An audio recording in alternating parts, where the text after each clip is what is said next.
윤석열 대통령이 어젯밤 국회 본회의를 통과한 62조 원 규모의 추경안을 제거했습니다. 오늘부터 최대 1,000만 원의 손실보전금 지급이 시작됐는데 손실보상 소급 적용 문제는 여야가 추후 논의하기로 했습니다.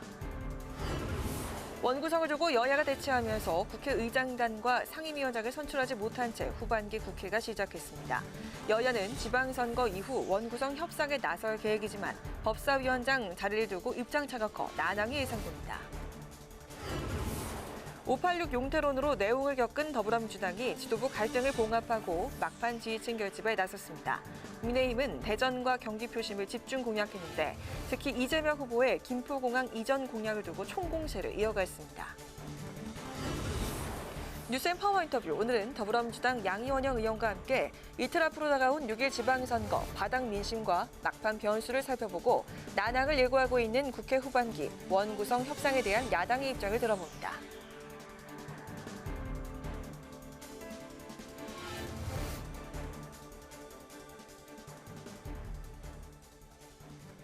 여러분 안녕하십니까? 5월 30일 의정종합뉴스 뉴스엔 시작하겠습니다. 어제 국회 본회의를 통과한 62조 원 규모의 추가 경정 예산안이 오늘 임시 국무회의에서 심의 의결됐습니다. 정부는 오늘부터 348만 개 업체에게 최대 1,000만 원의 손실 보상을 지급합니다. 이번 추경안에는 손실보상 소급 적용이 빠졌는데 여야는 소급 적용 여부를 놓고 추후 협의를 이어가기로 했습니다. 보도에 임채원 기자입니다. 올해 2차 추가 경정 예산안이 진통 끝에 여야 합의로 국회 본회의를 통과했습니다. 2차 추경안은 정부안보다 2조 6천억 원 늘어난 62조 원 규모로 지방교부금 23조 원을 제외하면 중앙정부가 지출하는 39조 원이 소상공인 자영업자 손실보상 등에 사용됩니다. 2022년도 제2의 추가 경정 예산안은 예산결산특별위원회의 수정안대로 가결되었음을 선포합니다. 신속한 집행을 강조한 정부는 오늘 임시 국무회의 의결과 윤석열 대통령 재가를 끝냈습니다. 정부는 오늘부터 348만 개 업체에게 600에서 최대 1,000만 원의 손실 보전금을 지급하는데 다음 달 9일까지 90% 이상 지급을 완료한다는 목표입니다. 다만 공동대표 운영이나 50억 원 이하 중기업 등 23만 개 업체는 다음 달 13일부터 서류 확인 등을 거쳐 지급합니다. 특수형태 근로종사자, 프리랜서, 문화예술인의 지원금 200만 원도 다음 달 13일부터 지급이 시작됩니다. 법인 택시와 전세버스 기사 지원금 300만 원은 다음 달 말부터 지급될 예정입니다. 여야는 이번 추경과 관련해 소상공인의 온전한 손실보상을 위해 최선을 다했다고 강조했습니다. 다만 이번 추경에 반영되지 않은 소급 적용 문제와 관련해 여야는 추후 협의를 이어가기로 했습니다. 민생 위기 극복을 최우선 과제로 삼겠다는 우리 국민의 힘과 윤석열 대통령의 의지가 담겨 있습니다. 국가 부채 비율을 낮추고 재정 건전성을 높였습니다. 민주당은 하루라도 빨리 어려운 민생을 극복해야 한다. 이런 절박한 심정으로 정부의 추경 처리에 대승적인 결단을 했습니다. 정부는 추경 집행에 따른 물가 상승 등을 우려해 세제, 금융, 보조금 지원 등 3조 1,000억 원 수준의 지원책을 담은 민생안전 프로젝트를 발표했습니다. 국회방송 임천입니다. 21대 국회 전반기 임기가 어제 종료됐습니다. 오늘부터 후반기 임기가 시작돼야 하지만 여야가 법사위원장 자리를 놓고 기싸움을 이어가면서 의장단을 선출하지 못하고 있습니다. 민주당은 의장단 선출, 국민의힘은 법사위원장부터 결론을 내자는 건데 합의점을 찾기가 쉽지 않아 보입니다. 홍혜진 기자가 취재했습니다. 21대 국회 후반기가 시작됐지만 국회의장단은 물론 18개 상임위원장 공백 사태가 이어지고 있습니다. 여야가 법사위원장 배분 문제를 두고 이견을 좁히지 못하면서 의장단 선출이 지연되고 있는 겁니다. 전반기 원구성 당시 후반기 법사위원장은 국민의힘이 맡기로 여야가 합의했는데 민주당 박홍근 원내대표가 재협상을 요구하면서 갈등이 시작됐습니다. 민주당은 의장단부터 선출하고 원구성을 논의하자는 입장입니다. 박순애 부총리 후보자 등 인사청문회는 물론 여러 법안 심사도 서둘러야 한다는 겁니다. 정말 국회의 입법부 공백 사태를 이렇게 버젓이 아무 문제 없다는 듯이 초래하는 국민의힘에 대해서는 저희는 이건 국민들께서 평가해 주실 것이다. 하지만 국민의힘은 원구성부터 하자고 요구하며 민주당의 합의 이행을 촉구하고 있습니다. 민주당이 국회의장과 법사위원장 모두 가져가면 입법분의 견제가 불가능해진다는 겁니다. 법사위원장 자리만 약속대로 우리한테 주면은 이 국회의장단을 포함해서 후반기 원구성은 일사천리로 진행이 됩니다. 그런데 약속을 합의를 파기해서 법사위원장 자리까지 차지하겠다 그러니까 지금 후반기 원구성이 안 되는 겁니다. 여야 간사는 비공개 회동을 통해 협의에 나설 것으로 알려졌지만 결론을 도출하기는 쉽지 않아 보입니다. 앞서 민주당은 5선의 김진표 의원을 국회의장, 4선의 김영조 의원을 부의장 후보로 선출했고 국민의힘에선 정진석 부의장이 올해 말까지 임기를 연장하기로 의견을 모은 것으로 알려졌습니다. 후반기 의장단 임기는 전반기 의장단 임기 만료 5일 전에 선출해야 하지만 15대 국회 이래 법정 시한을 지킨 적은 없습니다. 하지만 법사위원장 자리를 놓고 여야 대치가 장기화할 경우 인사청문회는 물론 각종 법안 처리에 차질이 불가피해 보입니다. 국회방송 홍혜진입니다. 6일 지방선거를 이틀 앞두고 여야 지도부의 총력 지원이 이어지고 있습니다. 더불어민주당은 윤호중, 박지현 공동상임선거대책위원장 간의 갈등을 봉합하고 원팀을 강조하면서 지지층의 결집을 유도했고 국민의힘은 대전과 경기 지역에서 공약 이행을 위한 예산을 적극 뒷받침하겠다며 막판 부동층 표심을 공략했습니다. 또 선거 막판 쟁점이 되고 있는 김포공항 이전 공약을 둘러싼 여야 공방도 펼쳐졌습니다. 김희연 기자가 보도합니다. 586 용태론 등으로 마찰을 빚었던 윤호중, 박지현 더불어민주당 공동상임 선거대책위원장이 이재명 총괄선거대책위원장과 함께 손을 맞잡았습니다. 두 지도부의 갈등으로 지지층 이탈까지 우려되는 상황 속에서 지난 주말 박 위원장이 제안한 5대 혁신안을 당 지도부가 수용하면서 갈등이 일단락됐습니다. 두 지도부와 함께 합동 기자회견을 연 이 위원장은 지방선거 승리를 향한 원팀 정신을 강조하며 이번 선거는 독주와 독선을 막기 위해 균형과 안정을 선택하는 선거라고 주장했습니다. 유능한 일꾼에게 열심히 일하라고 투표소에서 명령해 주십시오. 여러분, 균형과 인물에 투표해 주십시오. 투표하면 이깁니다. 투표해야 이길 수 있습니다. 이어 윤 위원장은 강원으로, 박 위원장은 부산에서, 박홍근 원내대표는 송영길 서울시장 후보를 비롯해 경기 지역을 돌며 전방위 유세 지원을 펼쳤습니다. 국민의힘은 이장우 대전시장 후보 선거사무소에서 중앙선대위 회의를 열며 대전 지방권력 탈환을 노리고 있습니다. 권성동 공동선거대책위원장은 민주당에서 집권한 지난 8년 동안 대전의 경제는 정체됐고 과학도시의 명성마저 위협받고 있다며 대전 발전을 위해 이번에는 힘있는 집권여당 후보로 바꿔야 한다고 주장했습니다. 그러면서 대전 도시철도 2호선 조기 착공과 도시철도 3, 4, 5호선 병행 추진 등 지역 현안 해결을 위해 예산을 비롯한 당 차원의 적극적인 지원에 나서겠다고 덧붙였습니다. 저는 집권 여당의 원내대표로서 이 대전의 발전을 위해서 우리 이장우 대전시장 후보자가 약속하신 그런 사업이 성공할 수 있도록 예산 폭탄을 확실하게 투여하겠습니다. 또 이준석 상임선거대책위원장과 권 위원장은 경기 지역을 순회했고 김기현 공동선거대책위원장은 제주에서 지원 유세를 펼쳤습니다. 이런 가운데 이재명 후보가 꺼내든 김포공항 이전 공약이 선거 막판 변수로 떠오르면서 여야의 신경전이 격화되고 있습니다. 이 후보는 김포공항 이전이 제주 관광에 영향을 준다는 주장은 악의적인 선동이라며 추진 의지를 재확인했습니다. 다만 윤호중 공동상임선대위원장이 언론 인터뷰에서 중앙당 공약은 아니라고 선을 그었고 제주 지역 후보들은 공개적으로 반대 입장을 내비치는 등 혼란을 겪는 모습입니다. 국민의힘은 권성동 선대위원장이 허언증 공약, 이준석 대표는 제주 관광 말살 공약이라며 대대적인 공세를 퍼부었습니다. 오세훈 서울시장 후보와 김은혜 경기도지사 후보, 허양진 제주도지사 후보는 김포공항에서 공항 이전 저지를 위한 공동 기자회견을 열면서 여론전을 펼쳤습니다. 국회방송 김희연입니다. 6일 지방선거 격전지를 가다 오늘은 먼저 강원도로 가보겠습니다. 원조 친노로 불리는 더불어민주당 이광재 후보와 기사회생으로 후보 자리에 오른 국민의힘 김진태 후보가 맞붙었는데요. 선거운동 막바지 154만 강원 표심 잡기에 한창인 현장에서 김동희 기자가 두 후보를 만나고 왔습니다. 춘천과 원주, 강릉, 동해권 등 18개 시군 강원도 살림을 책임지는 강원도지사직을 놓고 맞대결을 펼치는 두 후보.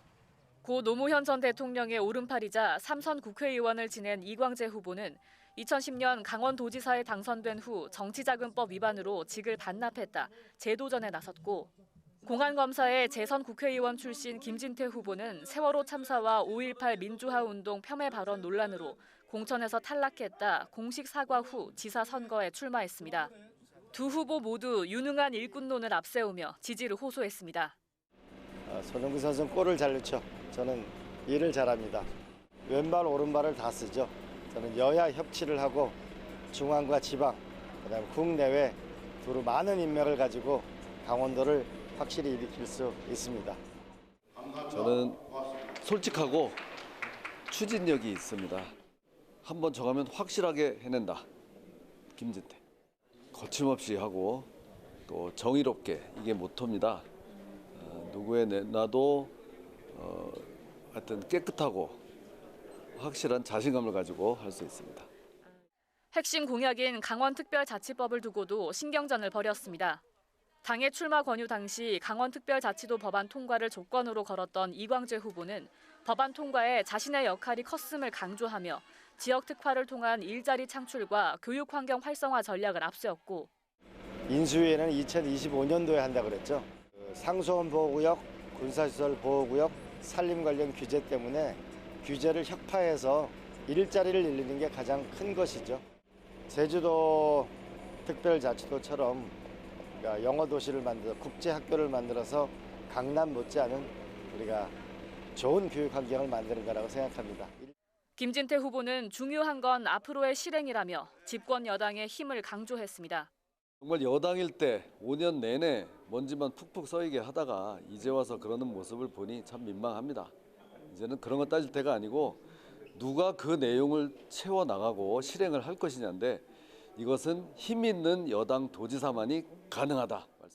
김 후보는 원주를 반도체 클러스터 거점 도시로 만들고 한국은행 본점을 춘천에 유치하겠다며 강원도에서 인구가 많은 원주와 춘천 표심을 집중 겨냥했는데, 반도체 테스트 베드를 구축하면 이게 이제 검사 장비를 시험하는 것인데요. 삼성전자가 오면은 이거는 대박이 나는 겁니다. 10만 명이 늘어날 수 있는 겁니다. 이 후보는 제대로 된 연구 없이 말로만 공약을 낸다며 수도권 광역철도 연장과 권역별 기업 유치 등 지역 맞춤형 발전 전략이 필요하다고 맞받았습니다. 강원도에 만도가 있기 때문에 현대 미래차를 유치할 수 있는 거고, 원주에 의료 데이터가 있기 때문에 삼성 헬스케어를 유치하는 게 현실적이다. 김 후보가 20%포인트 넘게 앞서다 여론조사 공표가 금지되는 깜깜이 기간 직전 한 조사에서 오차범위 내인 4.3%포인트까지 격차가 좁혀진 상황. 지난 2010년 강원지사 선거에서는 이광재 후보가 21%포인트까지 뒤지다 30%포인트가량 뒤집고 당선된 적이 있어 선거 결과 예측이 쉽지 않습니다. 후보 간 지지율 격차가 점차 줄어드는 추세를 보인 상황에서 김진태 후보의 선두자리 지키기냐, 이광재 후보의 막판 뒤집기냐, 강원 민심이 과연 어느 후보의 손을 들어줄지 주목됩니다. 국회 방송 김동희입니다. 네, 이번에는 중원권에서 유일하게 국회의원 보궐선거가 치러지는 지역인 충남 보령 서천으로 가보겠습니다. 김태흠 전 국민의힘 의원이 충남지사 출마를 위해 의원직을 사직하면서 공석이 된 곳인데요. 풍부한 행정 경험을 바탕으로 지역 토박이 일꾼론을 내세우며 세 번째 도전에 나선 나소열 더불어민주당 후보와 젊은 패기를 앞세운 장동혁 국민의힘 후보가 경쟁하고 있습니다. 박지영 기자가 역시 현장에 다녀왔습니다. 김태흠 국민의힘 전 의원이 내리 3선을 한 전통적으로 보수세가 강한 충남 보령 서천. 더불어민주당에선 나소열 후보가 지난 19대와 20대 총선에 이어 세 번째 도전에 나섰습니다. 특히 21대 총선 당시 나 후보는 김태흠 전 국민의힘 의원에게 1%대의 근소한 차이로 패배했는데 이번만큼은 자신감을 보이고 있습니다. 상대 후보와 달리 30년 동안 지역을 지켜온 지역 토박이라는 점과 3번의 서천군수, 청와대 자치분권 비서관, 충남도 문화체육부지사를 지낸 풍부한 행정 경험을 내세웠습니다. 풍부한 군정, 도정, 국정의 경륜을 바탕으로 해서 이 지역의 비전을 만들어내고요. 그리고 해결할 수 있는 또한 그러한 능력도 갖췄다라고 생각합니다. 저는 다른 후보가 가지고 있는 이 떴다방 정치 같은 이미지는 이제 주민들이 심판을 해줄 거라 믿고요. 국민의힘에선 판사 출신의 정치 신인에 가까운 장동혁 후보가 국회 입성을 노리고 있습니다. 대전시장 후보 공천에서 탈락한 뒤 곧바로 고향인 보령 서천에 후보로 나선 건데 장 후보는 젊은 패기와 고향을 발전시킬 힘 있는 여당 후보라는 점을 앞세워 지지를 호소했습니다. 젊고 참신한 정치인이 필요한데 그런 면에서 제가 강점을 가지고 있다고 생각을 하고 충청의 대통령 그리고 서천 보령이 키운 국회의원 김태웅 도지사 이렇게 보령 서천이 발전할 수 있는 절호의 길을 막고 있기 때문에 두 후보 모두 지역 발전의 적임자라고 강조하고 있는데 나소열 더불어민주당 후보는 보령 웅천과 서천 장항 두 곳의 산업단지에 특화 기업을 유치하고 보령 화력발전소 폐쇄 대안으로 친환경 에너지 특구 지정 등을 약속했습니다. 이 지역의 산업을 선도할 수 있는 특화 기업을 유치하는 것이 핵심적인 것일 것 같고요. 친환경 에너지 특구 지정 방안을 이제 특별법을 만들어서 특구 지정을 하는 것을 저의 주요 중점 과제로 생각하고 있습니다. 장동혁 국민의힘 후보는 보령 서천의 관광 인프라 확충을 중점 공약으로 내걸었습니다. 제가 가장 중점적으로 추진하고 싶은 것은 보령 서천이 가지고 있는 관광 자원을 잘 활용할 수 있도록 관광 인프라를 확충해 나가겠습니다. 관록가 신인 정치인의 맞대결로 주목받고 있는 충남 보령 서천. 유권자의 선택을 앞두고 여야 두 후보의 막판 경쟁이 치열합니다. 국회 방송 박지영입니다. 어제 국회 본회의에서 통과된 강원특별자치도 설치 특별법을 둘러싸고 여야가 서로 자신의 공이라며 공방을 벌였습니다. 유상범 국민의힘 강원도당 위원장은 권성동 원내대표와 기자회견을 열고 강원특별자치도법은 윤석열 대통령의 강원도 1호 대선 공약과 인수위 국정과제였다며 민주당은 숟가락 얹기 전문가라고 비판했습니다.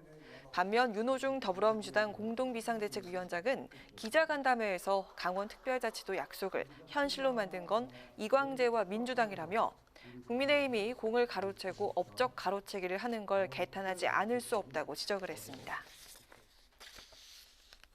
국민의힘이 다음 달 초 우크라이나 방문을 추진합니다. 국민의힘은 오늘 보도자료를 내고 이준석 대표를 단장으로 한 우크라이나 자유평화연대 특별대표단을 꾸려 우크라이나를 방문할 예정이라고 밝혔습니다. 국민의힘은 우크라이나에 조속한 평화를 기원하는 국민 염원을 담아 직접 위로를 건넬 예정이라며 아시아 국가 최초의 정당 방문이라고 강조했습니다. 더불어민주당이 소상공인 코로나 피해 지원 특별위원회를 설치하고 공동위원장인 민병덕, 이동조 의원을 임명했습니다. 민주당은 국회를 통과한 코로나 피해 지원을 소상공인이 제대로 받을 수 있도록 시도당과 전국 국회의원 사무실에 지원센터를 설치한다고 밝혔습니다. 민주당은 끈질긴 협의로 지원 대상과 규모를 확대했다며 윤석열 정부가 파기한 온전한 손실 보상을 위해서 더욱 노력하겠다고 밝혔습니다.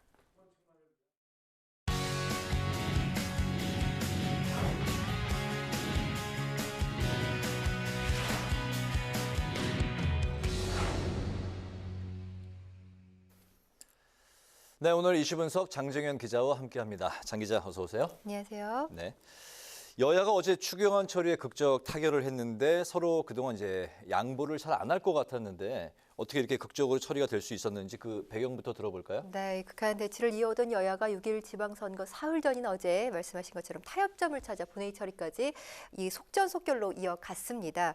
여야 모두 대승적 양보라는 입장을 밝혔는데요. 이 여야가 이렇게 극적 타결을 본 데에는 지방선거가 큰 요인으로 작동했다는 분석이 많습니다. 여당인 국민의힘은 정권을 잡더니 민생은 외면한다는 국민적 비판을 피해야 했고, 야당인 민주당은 정권 발목 잡기 프레임에 더 이상 갇혀서는 안 되는 상황이었다는 겁니다. 어쨌든 손실보상을 담은 추경안을 여야 합의로 통과시키고 오늘부터 이 손실보상 지원금이 현장에 지급되면서 여야 모두 정치권이 세력 다툼만 하고 있다는 비판은 피하게 됐습니다. 네, 특히 그 민주당 입장에서는 여러 가지 그 악재 속에서 어렵게 지금 지방선거를 치르고 있는 상황인데 때문에 이제 지도부도 더 이상 좀 버티기는 좀 어려웠을 것 같아 보이네요. 네, 그렇습니다. 민주당은 당초 이 손실보상 소급 적용이 없는 추경안은 수용할 수 없다는 입장을 고수해 오다가 먼저 처리하고 이후에 논의를 해나가는 방향으로 급선회했습니다. 아무래도 이 선거 시점, 이 선거를 뛰는 현장에서는 소상공인과 자영업자들을 많이 만나고 다니기 때문에 어려움과 이 고달픔을 호소하는 목소리를 많이 들었을 건데요. 여기에다 이 수도권 지방선거와 재보궐선거에 나선 후보들이죠. 송영길, 김동연, 박남춘 이 수도권 지자체장 후보자들과 이재명, 계양을 후보가 당 지도부에 추경안의 신속한 처리를 요청하는 내용의 공동 입장문을 발표한 것도 영향이 커 보입니다. 이번 선거 승패 책임을 져야 하는 민주당 지도부 이 같은 선거 현장의 요구에 당연히 압박을 느꼈을 테고요. 아무래도 이런 것들을 종합해보면 민주당이 지방선거를 앞두고 선처리 후 보완이라는 결단을 내리지 않았나 싶습니다. 그렇군요. 또 그 국민의힘 입장에서는 대선 1호 공약이 코로나 손실보상이었잖아요. 이에 따른 그 부담감도 또 있었겠죠? 네, 윤석열 대통령의 1호 공약이 바로 이 50조 원 이상의 온전한 손실보상이었는데 당선 이후에 이 1호 공약 후퇴 논란이 불거졌었습니다. 바로 4월 말 이 대통령직 인수위가 코로나 손실보상에 대한 구체적인 지원 대책을 정부 출범 이후로 미루고 차등 지급 방침을 밝히면서인데요. 하지만 소상공인 단체들이 반발하면서 정부 여당이 새 정부 출범 하루 만에 곧바로 당정 협의를 열어서 방역지원금 600만 원 지급안을 반드시 추경안에 포함시키기로 했습니다. 아무래도 지방선거를 앞두고 민심이 이반될 조짐을 보이자 후속 조치를 내린 것으로 보이는데요. 그러나 추경안이 국회에 제출된 이후에도 이 손실보상 대책과 지급액을 확대하라는 민주당의 요구를 국민의힘이 막는 입장으로 이 협상이 지지부진 결론을 내리지 못하면서 새 정부가 민생을 외면한다는 비판이 야당발로 시작됐습니다. 여기에다가 국민의힘 내부에서도 민주당은 더 주자는데 국민의힘이 막아서 지원금이 안 나왔다는 여론이 형성되면 선거에 엄청난 부담이 될 것이라는 우려의 목소리가 나오기도 했는데요. 이 같은 여야 셈법 속에 추경안 합의는 이뤄졌고 윤석열 대통령도 신속하게 추경안을 제가하면서 정치권이 민생의 어려움을 외면했다는 비판은 피할 수 있게 됐습니다. 네. 정치권이 이제 이틀 앞으로 다가온 지방선거에 마지막 총력을 이제 쏟고 있는데 김포공항 이전 문제가 선거 막판 변수로 떠올랐네요. 네, 이 개항을 선거에 나선 이재명 후보가 이 송영길 서울시장 후보와 함께 발표한 이 김포공항 이전 공약. 이 공약을 설명해 드리면 김포공항을 인천국제공항으로 통합 이전해서 이 인천 계양과 경기 김포, 서울 강서 일대 수도권 서부를 개발하겠다는 겁니다. 이 공약은 지난 대선에서 민주당이 검토를 했다가 추진하지 않기로 결정을 내린 바 있는 공약인데요. 이번 지방선거에서 이재명 후보가 들고 나오면서 이 파장이 수도권 선거뿐 아니라 이 제주 지역 선거판에도 영향을 미치는 상황으로 전개되고 있습니다. 그렇군요. 김포공항 이전 공약이 제주 선거판을 이제 흔들고 있는데 이틀밖에 남지 않은 그 선거 전국에 또 어떤 영향을 미칠까요? 네, 이 막판 불거진 김포공항 이전 공약에 국민의힘이 맹공을 퍼붓고 있습니다. 네. 이준석 대표가 나서서 전 국민이 불편해지고 제주 관광은 파탄날 거라고 비판하고 있고요. 제주지사 선거에 나선 허양진 국민의힘 후보도 연일 이 문제를 지적하고 있는데요.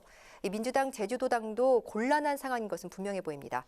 특히 지난 대선에서 이재명 후보 비서실장 출신의 이 민주당 오영훈 제주지사 후보, 김포공항 문제는 현실적으로 어렵다고 지적하면서 김포공항 이전 공약 철회를 요청하는 공문을 당에 보냈다고 밝혔는데요. 결국 민주당 내부에서도 찬반이 나뉜 뜨거운 쟁점으로 부각되는 모습입니다. 이 제주지사 선거와 관련해 이 공표된 여론조사 결과에서는 오영훈 민주당 후보가 이 허향진 국민의힘 후보를 이 오차 범위에서 벗어나는 수많은 수치로 앞서 나가고 있었습니다. 이 막판 이 김포공항 이전 공약이 수도권뿐 아니라 이 제주 지역에서 부동층의 향배에 어떤 영향을 가져올지 또 보수층의 결집을 불러올지 이 제주 선거 결과에 주목이 되고 있습니다. 그렇군요. 오늘 이슈 분석 여기까지 듣겠습니다. 장정현 기자 수고했습니다.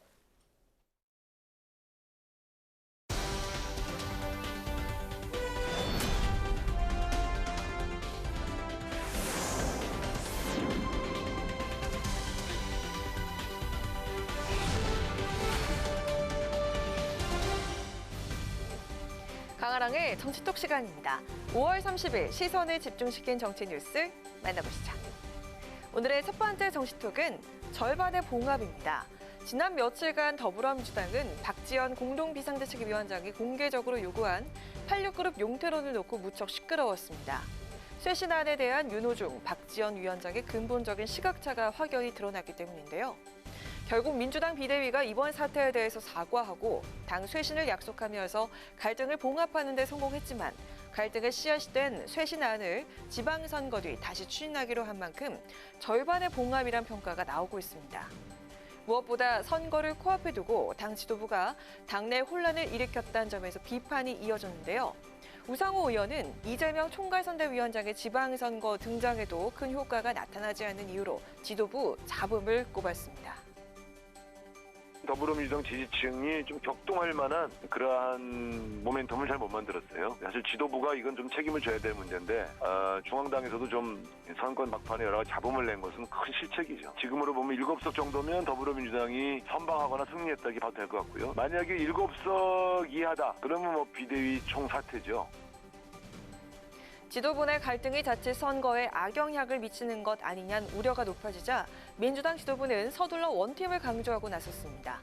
오늘 오전 공동 기자회견을 열어 갈등을 사라지고 원팀으로 뭉쳤다는 점을 내세웠는데요.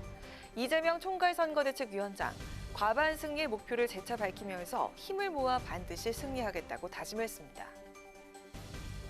우리가 갈등이나 이런 걸 겪고 있는 게 아니고 목표는 같으되 속도와 과정에 대해서 약간의 이견들이 있던 점들을 우리가 다 함께 또 모아서 같이 손잡고 가기로 했다는 걸 보여드리면 좋을 것 같습니다. 지금 손을 잡죠. 자, 저희가 철저하게 단합하고 힘을 모아서 혁신할 뿐만 아니라 이번 지방선거에 반드시 승리로 보답하겠습니다. 이재명 총괄선대위원장과 윤호중, 박지원 공동상임 선대위원장, 세 사람의 훈훈한 모습에도 불구하고 86 용태론 갈등의 불씨는 그대로 남아있다는 해석이 대체적입니다. 지방선거 결과에 따라 다시 한번 갈등을 빚을 수 있다는 시각인데요. 더 젊은 민주당, 더 엄격한 민주당을 내세운 민주당. 지방선거 후 제1야당의 쇄신 행보는 어떻게 전개가 될까요? 이어서 오늘의 두 번째 정치톡은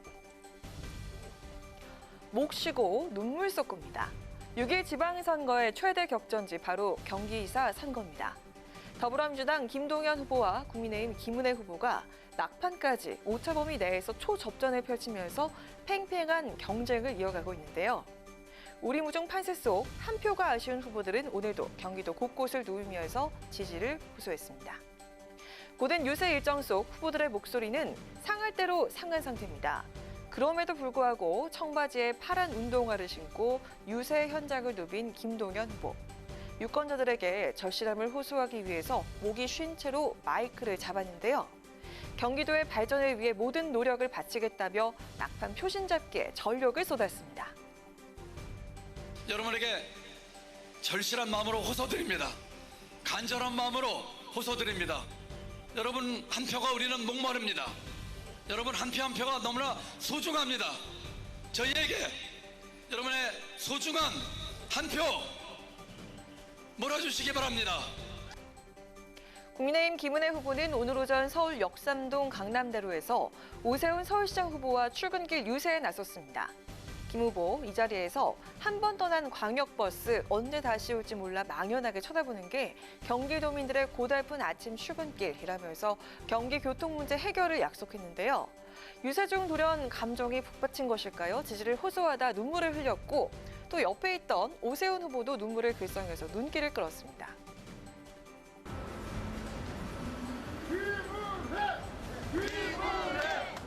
열심히 하겠습니다. 꼭 일하고 싶습니다. 감사합니다.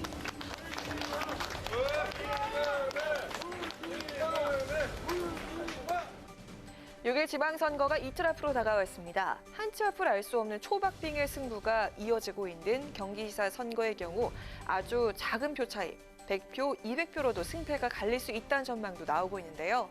여야 모두 놓칠 수 없는 경기지사 선거, 제1야당의 김동연 후보와 집권 여당의 김은혜 후보 중 승자는 과연 누가 될까요? 지금까지 강아랑의 정치톡이었습니다.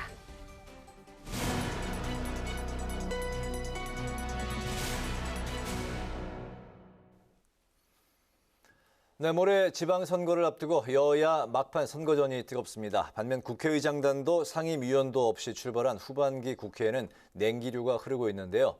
여당의 입장은 무엇인지 국민의힘 문성호 대변인과 관련 이야기를 전화로 연결해서 듣도록 하겠습니다. 대변인님, 안녕하십니까? 반갑습니다. 네, 안녕하십니까? 네. 여야가 막바지 선거운동을 치열하게 전개하고 있는데요. 대변인님께서도 지금 지원 유세에 열심히 뛰어들고 계시죠. 그 현장 분위기와 국민의힘을 향한 민심이 어떤지 궁금합니다. 네, 지금 저희 여론조사가 잘 나오고 있는 것만큼 현장에서도 분위기가 굉장히 좋습니다. 전통적으로 저희가 강세였던 지역뿐만이 아니라 세종이나 충남, 오늘 제가 갔었던 노원같이 전통적으로 저희 당의 지지가 조금 부족했던 지역도 지금 사실 현장 분위기가 굉장히 좋아서 후보님들께서도 좀 상승 효과가 나서 즐겁게 유세를 마저 이어가고 있는 상황입니다. 네, 민주당 이재명 위원장이 또 쏘아올린 김포공항 이전 공약, 선거 마지막에 돌발 변수로 등극한 모습인데요. 여당은 제주 관광산업 위축을 우려하면서 강력하게 반발하고 있지 않습니까? 이 야당 측은 제주도민과의 합의를 전제 조건으로 내걸면서 갈라치기 하지 말라, 이렇게 역공을 했습니다. 여기에 대해서 어떤 입장을 가지고 계실까요?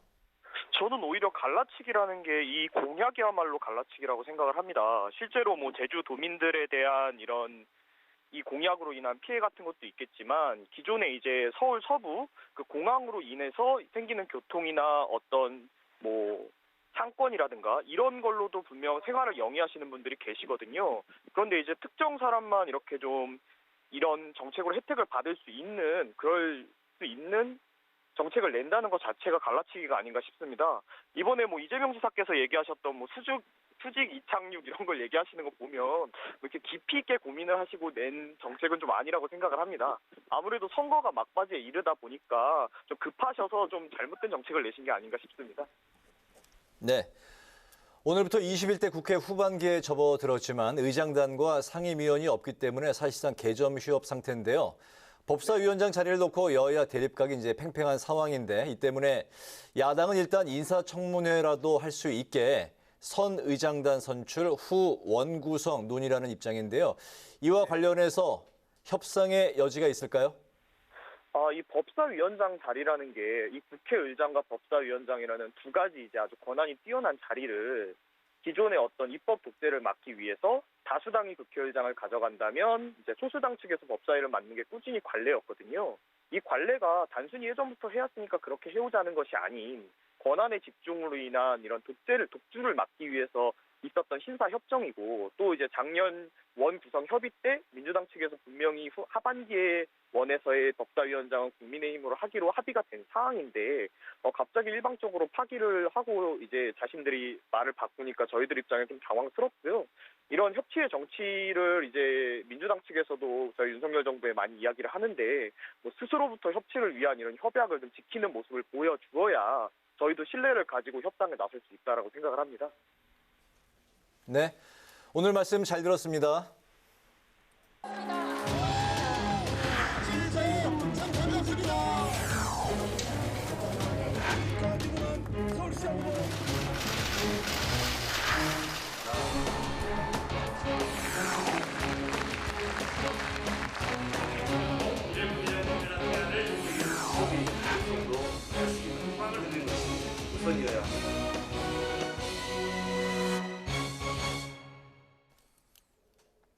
네, 이번 시간은 뉴스앤파워 인터뷰 코너입니다. 6일 지방선거 이제 딱 이틀 남았습니다. 여야 한 표를 더 얻기 위해서 막판 총력전을 펼치고 있는데요. 이런 가운데 오늘부터 시작된 21대 국회 후반기가 사실상 상임위 공백 상태로 막을 올렸습니다. 국회 상황과 지방선거 관련한 야당의 입장은 무엇인지 오늘은 더불어민주당의 양이원영 의원과 함께 관련 이야기를 나눠보겠습니다. 의원님 안녕하십니까? 안녕하세요. 네, 안녕하십니까? 6일 불러주셔서 감사합니다. 네. 이렇게 바쁘신데 정말 바쁘시잖아요. 6일 지방선거가 이제 이틀 앞으로 다가왔기 때문에. 오늘도 여주에 네. 지원 유세 다녀왔습니다. 아유, 네. 그렇게 바쁘신데도 또 출연해 주셔서 감사드립니다. 감사합니다. 네. 당에서 지금 현재 그 선거를 위해서 온라인 소통을 담당하는 그 당 미래 부총장이신데요. 네, 미래 사무부총장 맡고 있습니다. 네, 온라인 플랫폼 민주 플러스를 이제 기획 운영하고 계신데 그 어떤 취지인지 먼저 좀 소개 부탁드릴까요? 지금은 온라인이 단순히 홈페이지를 만드는 시대에서 더 넘어가서 플랫폼을 만드는 시대로 간다고 생각합니다. 네. 정치 플랫폼이라고 얘기를 하면 사실 플랫폼은 양쪽을 이어주는 거거든요.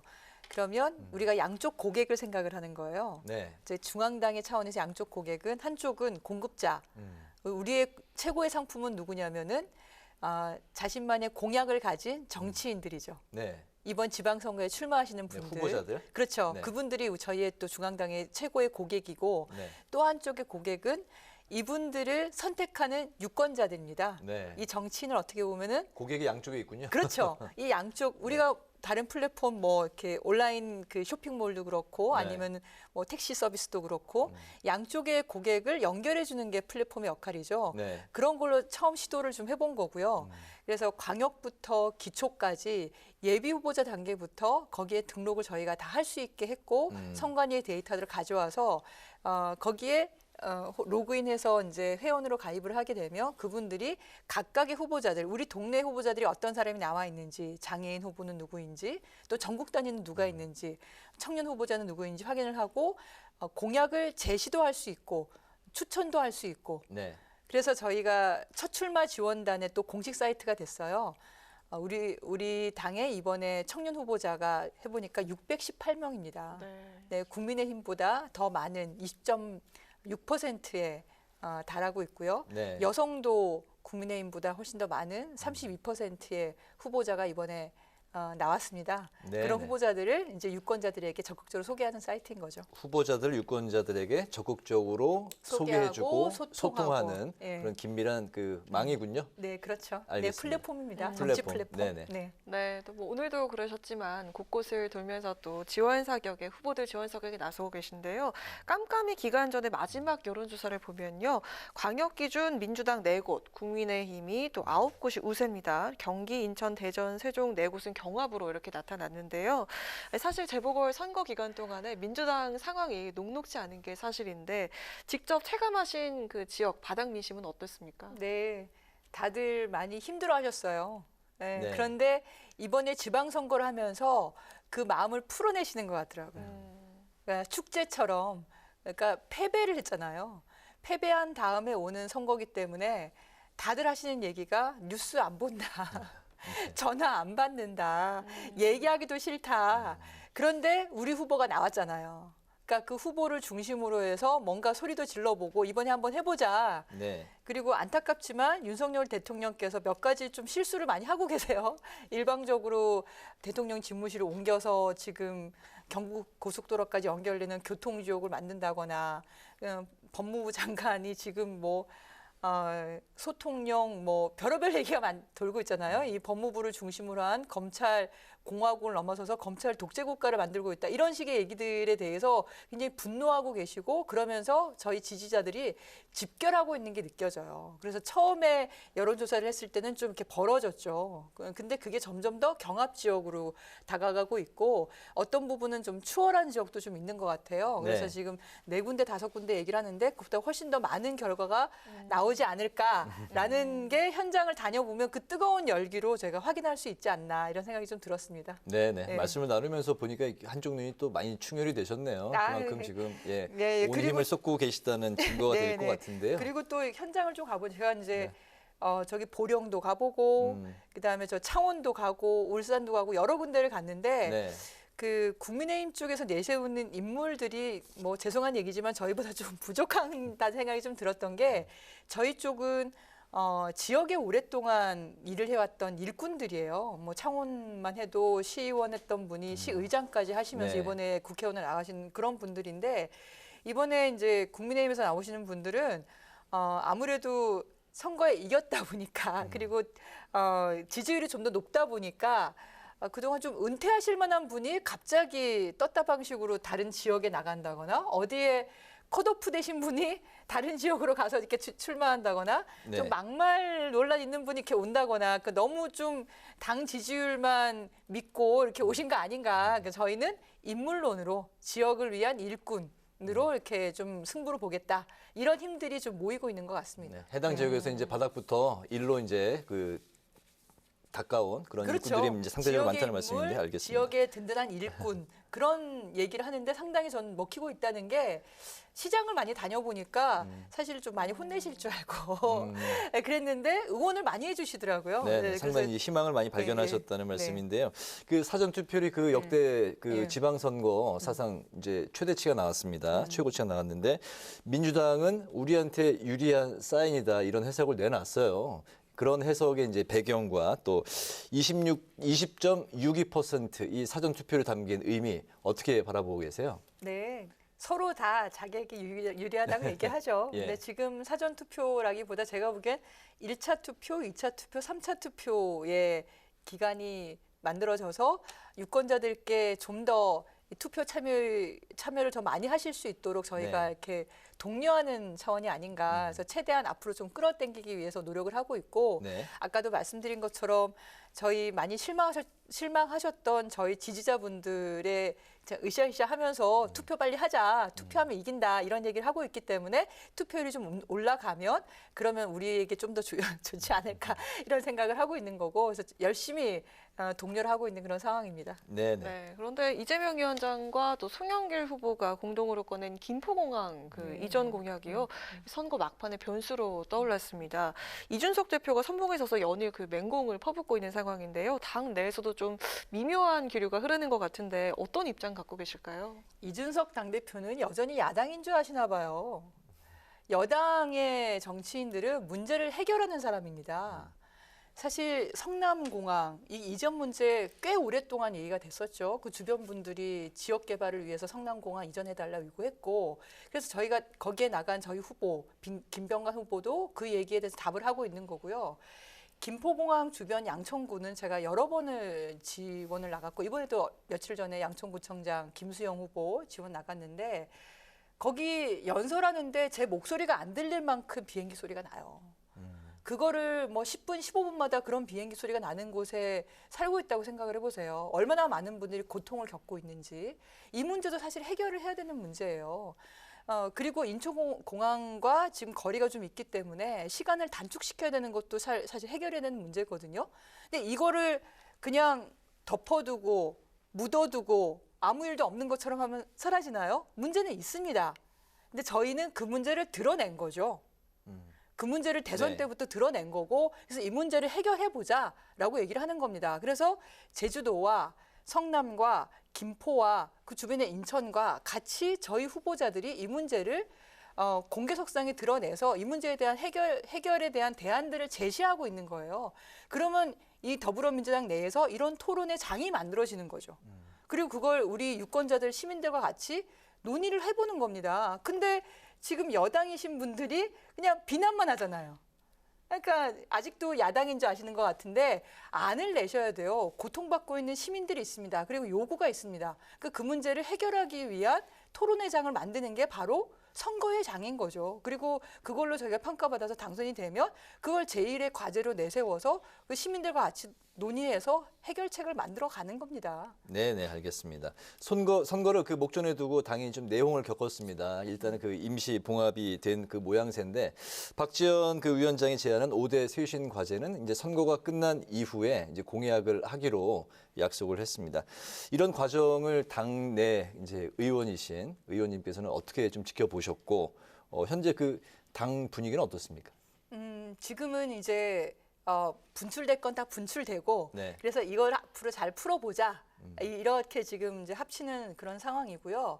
근데 저는 선거를 이제 4.7 재보궐선거, 그다음에 당내 경선 그리고 대선, 지선을 쭉 겪으면서 어떤 생각이 들었냐면 선거는 장이 서는 곳이구나. 정말 선거는 에너지가 다 집중되는 곳이에요. 그리고 선거는 당내에 있는 그런 여러 가지 의견들 네. 그리고 여러 가지 비전들 이런 게 충돌하는 곳이기도 하고 그런 걸 다 전시하고 누가 정말 제대로 된 전망들을 가지고 있는지를 경쟁하는 곳이기도 해요. 그러니까 선거 기간이니까 박지원 비대위원장님 같은 분이 우리 민주당의 혁신과제를 낼 수가 있는 거죠. 그러니까 사람들의 관심을 받을 수가 있는 거고 저는 그런 민주정당으로서의 역동성을 보여주는 게 아닌가라고 생각을 합니다. 그리고 20대 26살 우리 이 두려움 없는 청춘이지 않습니까? 생각해 보십시오. N번방에 잠입해서 그거를 끌어내서 그걸 검거에까지 이르게 한 그 신념과 그 집념의 청춘인데 이런 분이 우리 민주당의 혁신, 사실은 여러 가지 문제가 분명히 있는데 그걸 드러내놓은 거예요. 이런 역동적인 정당의 흐름을 저는 보는 게 아닌가 하는 생각이 들고요. 사실은 저는 이견도 있습니다. 586이라고 해서 다 은퇴해야 되나? 청년이라고 다 옳은가? 저는 그렇게 생각하진 않아요. 네. 여성이라고 더 옳은가? 남성이라고 다 틀렸나? 그렇게 생각하지도 않아요. 그러니까 성별, 세대, 나이로 평가하는 것은 저는 아니라고 생각을 하고 우리가 어떤 지향, 어떤 가치, 철학, 세계관을 보여주면서 그걸 통해서 유권자들에게 설득하고 우리를 찍어달라고 요청하는 그런 정치 세력이 될 수 있느냐의 문제인 거고 그런 차원에서 박지원 비대위원장은 본인의 비전을 보여주신 거예요. 저는 동의하는 부분도 있고 동의하지 않는 부분도 있는데 네. 그걸 이번 지선 과정에서 보따리를 풀어놓은 거니까 지선이 끝나면서 대선과 지선 평가를 함께하면서 당내 민주주의까지 같이 고민하는 그런 권리당원들과 저희 당원들과 함께하는 토론회 장을 만드는 그 시작이 된 게 아닌가 저는 그렇게 생각합니다. 알겠습니다. 네. 뭐 좋은 의견도 있고 뭐 반대 의견도 있지만 어쨌든 전체적으로는 역동적으로 당내에 이제 그런 에너지가 흐른다. 뭐 그런 기류로 해석하는 의원이 170명이고 네. 예? 네. 그리고 비대위원 중에 의원 아니신 분도 계시고 우리 비대위원장이 20대도 있고 50대도 알겠습니다. 있고 당원들 권리당원만 100만 명이 넘는데 네. 얼마나 활발한 논의가 있겠어요. 그런 논의들이 그러니까 부딪혀가면서 토론해 가면서 방향을 잡아가는 게 네. 그게 저는 민주정당의 모습이라고 생각합니다. 네. 또 근데 한간에서는 급한 불은 껐지만 지방선거 결과에 따라서 만약에 선거 패배가 되면 이로 인해서 더 큰 이제 후폭풍이 불 수도 있다. 뭐 이런 이야기가 나오고 있는데 어떤 여기 이거에 대한 어떤 그 대비책 같은 게 있을까요? 책임 정치의 모습은 보여줘야겠죠. 책임 정치의 모습은 보여주고 당연히 최선을 다해서 했는데 성과만큼 잘 안 나온 게 있으면 거기에 대해서 책임질 단위는 책임지고 또 평가할 건 평가하고 그런 모습이 아닌가 싶은데요. 아까 제가 말씀드린 것처럼 이제 지방선거까지 되고 나면 앞으로 2년 동안은 선거가 없어요. 이제야말로 민주당의 혁신을 위한 시기가 열린 게 아닌가 저는 생각을 하고요. 그것이 지난 대선과 지선 과정에서 조금씩 이렇게 드러났어요. 그 성차별에 대한 문제, 젠더 갈등에 대한 거, 그리고 우리의 그 세계관은 무엇인가? 우리는 과연 지난 대선에서 우리의 철학과 비전, 세계관을 통해서 유권자들에게 제대로 설명하고 그것을 선택받는 과정을 제대로 밟아왔던 것인가? 이번 지선은 그랬던 것인가? 그리고 우리 당원들과 함께 그런 시너지를 냈던 건가? 제가 이제 국회의원이 되다 보니까 하루에 1000통씩 문자가 오기도 해요. 제가 이제 유권자한테. 그런 유권자도 있지만 저희 당원들이죠 대부분. 저희를 아끼는 당원들인데 호소하기도 하고 협박하기도 하고 애원하기도 하고 그런 절절한 문자들이 오는데요. 제가 정치 플랫폼을 만든 이유 중에 하나입니다. 이런 권리당원들, 저희 당원들이 의원들 문자 보내는 걸로 만족할 수 없지 않습니까? 그걸 지역별로 또는 의제별로 커뮤니티를 온라인상으로도 만들고 오프라인상의 모임도 만들고 그리고 어떤 의견들이 있으면 그걸 당으로 분출하게 만들고 이게 저는 당내 민주주의 문제라고 생각하는데요. 그런 것들과 아까 말씀드렸던 저희의 비전과 가치 중심으로 평가를 하면서 앞으로 나아갈 방향들을 만들어 나가는 거 그게 저희의 과제이지 책임 정치라고 해서 누구를 벌하고 누구를 쫓아내고 이게 아니라는 겁니다. 앞으로 만들어 나가는 과정이라고 생각합니다. 박지원 위원장은 하루에 10,000통 받는다고 하더라고요. 그만큼 이제 주목을 받는 네. 정치인으로 성장하신 거고요. 그만큼 기대가 더 있는 거죠. 알겠습니다. 네, 또 국회 이야기를 해보면요. 21대 국회 후반기 시작이 됐는데 시작부터 가시밭길입니다. 법사위원장을 둘러싼 극한 대치 때문에 국회의장단 또 상임위 공백 사태를 맞게 되면서 장관 인사청문회도 지금 안개 속인데요. 여야 원구성 협상과 관련해서 어떻게든 좀 접점을 찾아야 하지 않을까요? 전 여기에 핵심은 한동훈 법무장관에 있다고 생각을 하는데요. 아, 참, 전 너무 놀랐어요. 처음에 민정수석실을 없앤다 그랬을 때 어떻게 하려고 그러시는 건가? 직접 뭐 검찰총장 출신이니까 직할하시겠다는 건가? 근데 한동훈 법무부 장관을 만드셨잖아요. 그런 다음에 모든 인사검증을 그쪽으로 다 몰았어요. 그러면 사실은 법무부 장관은 그 법 관련한 행정부처일 뿐이거든요. 근데 대통령 비서실은 비서실대의 역할이 있고 행정부는 행정부들의 역할이 있고 사법부는 사법부들의 역할이 있습니다. 또 국무총리는 책임총리로서의 역할이 있잖아요. 이번에 국무총리의 어떻게 보면 가장 같이 일할 사람, 손발이 될 사람은 국조실장. 결국 책임총리라고 말만 해놓고는 그 인사권조차 사라진 거 아니에요. 그것도 마음대로 못하는 정말 허수아비 총리를 만들어 놓은 게 아닌가 싶은데 네. 근데 이 법무부 장관이 비서실에 있는 인사검증 그 모든 거를 다 손에 쥐고 법관, 대법, 헌법재판소에 계시는 그런 법관들도 인사검증을 하고 국무총리도 인사검증할 수 있고 부총리도 인사검증할 수 있고 자신과 동등한 장관들도 인사검증할 수 있고 이런 무소불위의 권한을 법무장관에 다 몰아난 거예요. 사실 비서실, 민정수석실 그러면 정부의 보고가 되는 거거든요. 국정원으로부터 보고받고 경찰로부터 보고받고 검찰로부터 보고받으면서 또한 이 검찰과 경찰로부터 견제받으면서 살아있는 권력으로 네. 견제받는 이런 권력의 균형 견제 관계가 있어야 되는데 그 모든 것이 다 법무부 장관에게 몰리면서 이 무소불위의 권력을 누가 견제하겠습니까? 결국 국회밖에 없는 겁니다. 그래서 그런 법무부를 견제할 국회의 법사위원장은 당연히 야당이 할 수밖에 없겠죠. 거기까지 여당을 해버리면 도대체 이 삼권 분리도 무너지고 이건 저는 검찰 공화국도 아니고 검찰 독재 국가로 가는 전조다. 이걸 마지막 남은 보루인 국회에서라도 견제를 해야겠다. 저는 이게 핵심이라고 생각합니다. 네. 그리고 윤 대통령이 최근 이뤄진 4명의 장차관직을 모두 여성으로 채우는데요. 그동안 뭐 서울대 50대 남성, 서운한 편중 내각이란 비판에 좀 인사기조를 좀 변화를 굳힌 걸까요? 어떻게 보십니까? 우선은 그렇게 반응을 해주셔서 감사하죠. 네, 그 미국의 기자가 정말 아픈 데를 찔렀거든요. 근데 답을 참 민망하게 하셨어요.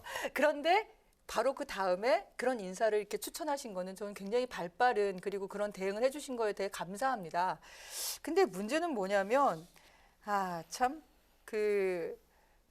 무늬만 여자인 걸로 되는 문제가 아니거든요. 보건복지부 장관 하시는 분은 사실은 지명되신 분 같은 경우는 우리 윤석열 대통령께서 대선 시기에 그 국민연금 개혁이라든가 이런 거 적극적으로 하시겠다고 하신 분인데 이분이 국회의원이 있을 때는 그걸 또 적극적으로 반대하신 분이세요. 그러니까 내용이 좀 안 맞아요. 그리고 여성만 이렇게 장관을 한다고 해서 될 문제가 아닌 게 실제로 내용이 중요하거든요. 저는 여성가족부를 해체할 사람으로 여성가족부 장관을 임명하신 게 이런 코미디가 없다 이렇게 말씀을 드렸는데 이분이 어제 그 국무위원들 국회 인사말 하시면서 여전히 젠더 갈등만 얘기하세요. 그러니까 남녀의 문제를 갈등 문제만 있나요? 사실은 이 구조적 성차별 문제가 분명히 있습니다. 우리가 29개 OECD 국가들 중에서 유리천장 지수가 꼴등이에요. 29위. 160여 개의 전 세계 국가 중에서 우리나라 남녀 그 성차별 지수 102위입니다. 우리가 글로벌 10위 국가라고 하잖아요. 근데 이 얼마나 부끄러운 지수예요. 이 문제를 해결하는 역할들을 해야 되는데, 그러니까 정책적으로 그 장관이 그 후보자에 맞느냐, 그리고 여성가족부의 본래의 그 역할들 제대로 할 수 있느냐. 근데 사실 이번에는 공공 부분에서의 그 성평등 교육이 관련한 얼마 안 되는 5억밖에 안 되는 거에서도 그것도 몇 천만 원을 또 깎으셨어요. 추경을 한다 그러면서. 근데 이런 문제를 좀 제대로 해결을 해야 되지 않을까. 실질적인 내용으로 좀 평가를 받아야 되겠다. 이런 생각이 좀 들었습니다. 알겠습니다. 6.1 지방선거가 끝나면 좀 전에 말씀하신 대로 2년 동안 앞으로 선거가 없고 국회에 이제 시간이 되겠죠. 의원님 개인이 희망하시는 상임위는 어떤 것인지 그리고 이제 후반기에 의정 활동 목표 꼭 이거는 내가 해보고 싶다. 그런 계획이나 목표가 있으시면 들어볼까요? R200 이제 아시죠? R200. 네, 이제 전 국민 다 아실 겁니다. 지난 선거 때 나왔던. 네, 그렇죠. 방송 토론에서 저희 이재명 후보가 R200이 뭐냐 이렇게 물어본 게 아니라 이거 어떻게 대처하실 겁니까? 이렇게 물어봤어요. 근데 윤석열 후보는 그게 뭡니까? 이렇게 물어보신 거고요. 그러니까 물어보셨기 때문에 사실 이제 R200이 뭔지 아셨을 거예요. 지금 우리나라에서 SK나 그리고 LG도 지금 준비를 하고 있고 삼성도 준비를 하고 있고 현대자동차도 하겠다 그러고 이런 글로벌 대기업 전 세계 수출 국가에서의 핵심적인 수출 기업들이 왜 R200을 하려고 하겠습니까? 전 세계의 무역 질서가 변하고 있어요. 지난 3월 달에 국내는 잘 소개가 되진 않았는데 탄소 국경 조정 제도. 그러니까 우리가 수출할 때 우리 제품을 온실가스를 얼마나 내고 만들었는지를 다 측정을 해가지고 우리가 수출할 때 국경에서 세금을 내야 돼요. 그러니까 세금을 내고 수출해야 되는 이런 상황까지 지금 오고 있는데 그걸 다 강화시켜서 2025년에 실시를 하겠다고 합니다. 유럽연합이. 그리고 미국도 지금 본격적으로 논의에 들어갔고요. 의회 차원에서. 그러면 이 재생에너지를 확대하는 거는 우리나라 국가 경제의 정말 핵심적인 일입니다. 그런데 지금 윤석열 정부에서 국정과제나 여러 가지에서 재생에너지가 좀 뒷전에 밀려 있어요. 저는 이것이 우리가 그 과거의 조선시대에서 그냥 국가의 문을 폐쇄하겠다고 하면서 사실은 이게 일본에게 사실 국가를 내줄 수밖에 없는 상황이 된 거 아닙니까? 그렇게 되지 않도록 우리나라 경제가 무너지지 않도록 재생에너지 확대를 위해서 최선을 다해서 R200과 탄소 국경 조정 제도에 적극적으로 대응할 수 있는 그런 상임위를 하겠다. 그러면은 이 에너지 문제, 산업 통상 문제거든요. 그러니까 산업통상자원 중소벤처기업위원회가 현재 제 위원회고 그래서 그 역할을 좀 해보려고 하는 겁니다. 그리고 여성가족위원회가 제가 있는데 성차별 문제를 해결을 하고 우리 아이들 특히 학교 밖 청소년이라든가 여러 이 청소년들과 이 아이들 문제, 가족 문제 이런 문제들을 좀 해결해 보는 그런 역할도 좀 충분히 해보려고 노력하고 있습니다. 알겠습니다. 오늘 뉴스앤파워 인터뷰 이제 마칠 시간인데 오늘은 6.1 지방선거 민심과 국회 후반기 원 구성을 중심으로 지금까지 더불어민주당의 양이원영 의원과 관련 이야기 함께했습니다. 오늘 말씀 잘 들었습니다. 고맙습니다. 네, 감사합니다. 내일은 다시 전국이 맑아지겠습니다. 아침 기온은 서울이 14도로 출발해 낮 기온 서울 26도까지 오르면서 오늘보다 최고 4도 정도가량 더 높겠습니다. 지방선거일인 수요일부터는 다시 초여름 더위가 이어질 전망입니다. 네, 오늘 뉴스에는 여기서 마치겠습니다. 시청해주신 여러분 고맙습니다.